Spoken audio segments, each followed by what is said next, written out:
नमस्ते इंडिया। मैं हूं जिगिशा और आप सुन रहे हैं कुछ यूं ही। शहर के बेस्ट टीचर अग्रवाल सर ने अपने क्लासेस की शुरुआत की। एडमिशन के लिए वहां लाइन लगना तो बनता ही था। जितनी ज़्यादा फीस उतनी अच्छी पढ़ाई, ये सोच के ज़माने में सर के क्लासेस की फ़ीस कम तो नहीं थी, लेकिन इसका ये मतलब भी नहीं था कि अग्रवाल सर सिर्फ कमाना चाहते थे। हर एक पेरेंट से और बच्चे से वो पर्सनली मिल रहे थे। एडमिशन प्रोसेस और फीस भी खुद ही कलेक्ट कर रहे थे। कितने ही स्टूडेंट की उन्होंने फ़ीस कम कर दी थी और कुछ ऐसे भी थे जिनकी बिल्कुल भी फ़ीस नहीं ली थी। लेकिन ये बात उनके और उन बच्चों के पेरेंट्स के अलावा किसी को नहीं पता थी, उन बच्चों तक को नहीं। अग्रवाल सर मानते थे कि बच्चे बिना बोझ के पढ़े तो अपना बेस्ट दे सकते हैं।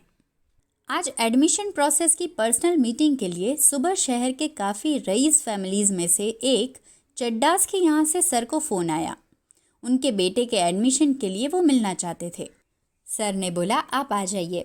मिस्टर चड्डा ने बोला कि मैं तो नहीं आ पाऊँगा, मेरी वाइफ आएगी, आप ज़रा देख लेना। एक बड़ी सी गाड़ी में शॉफर के साथ मिसेस चड्डा सर की क्लासेस पहुंची। उनकी चाल और ढाल से रईसी छलक रही थी। उन्होंने देखा कि सर के कैबिन के बाहर दो पेरेंट्स वेट कर रहे थे। उन्होंने रिसेप्शन पे कहा, सर को बोलो मिसेस चड्डा आई है। रिसेप्शनिस्ट के कॉल का जवाब सर ने दिया कि उन्हें बिठाइए। ये बात उन्हें जमी नहीं।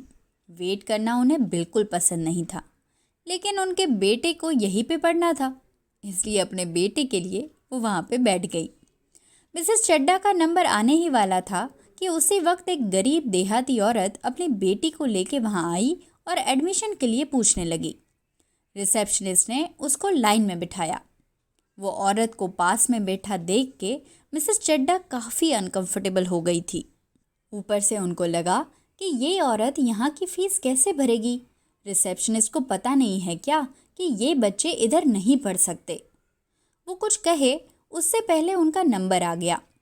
वो सर के ऑफिस में गई और पहला क्वेश्चन यही किया, आप ऐसे लोगों को अपने यहाँ एंट्री क्यों देते हो? वो लोग यहाँ एडमिशन कैसे ले सकते हैं? वैसे ही जैसे आप लोग लेते हो, सर ने अपने यूजुअल टोन में कहा। मिसेस चड्डा ने तुरंत कहा, लेकिन वो लोग फ़ीस कैसे भरेंगे?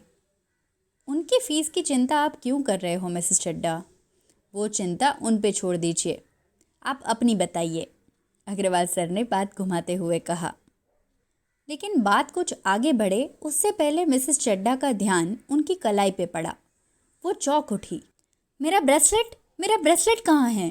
मैंने पहना था आज। वो कैबिन में और रिसेप्शन एरिया में ढूंढने लगी, लेकिन वहाँ कहीं नहीं दिखा। तो उन्होंने अग्रवाल सर को कहा, वो बाहर जो औरत बैठी है पक्का उसी ने लिया है मेरा ब्रेसलेट।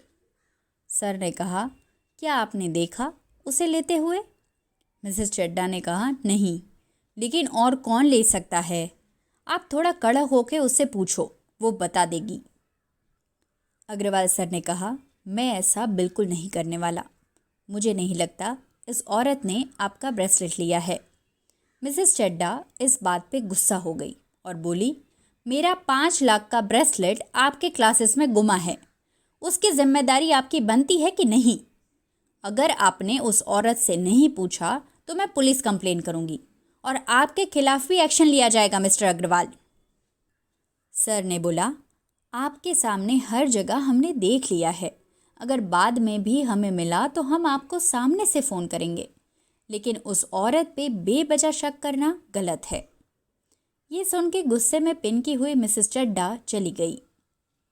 दूसरे दिन सर अपने कैबिन में थे और रिसेप्शनिस्ट का फ़ोन आया कि सर, मिसेस चड्डा आई है।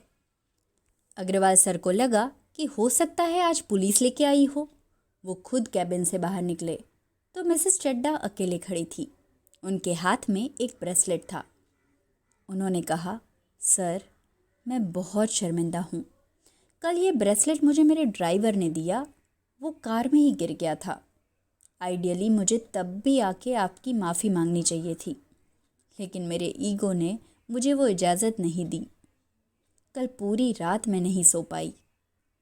आपने जो इज़्ज़त वो देहाती औरत को दी है, उसने मुझे बहुत कुछ सिखाया है। मेरे गलत बर्ताव के लिए प्लीज़ मुझे माफ़ करें और मेरे बेटे को आप अपना स्टूडेंट बनाएं। आपसे वो मैथ्स ही नहीं, ज़िंदगी के कई ज़रूरी लेसन सीख पाएगा। उस दिन ज़िंदगी ने एक बार फिर साबित किया कि अच्छाई बहुत ही कंटेजियस होती है। नहीं, कंटेजियस थोड़ा नेगेटिव वर्ड हो जाएगा। अच्छाई एक पारसमणि है, जितने लोगों को छूती है सोना बना देती है।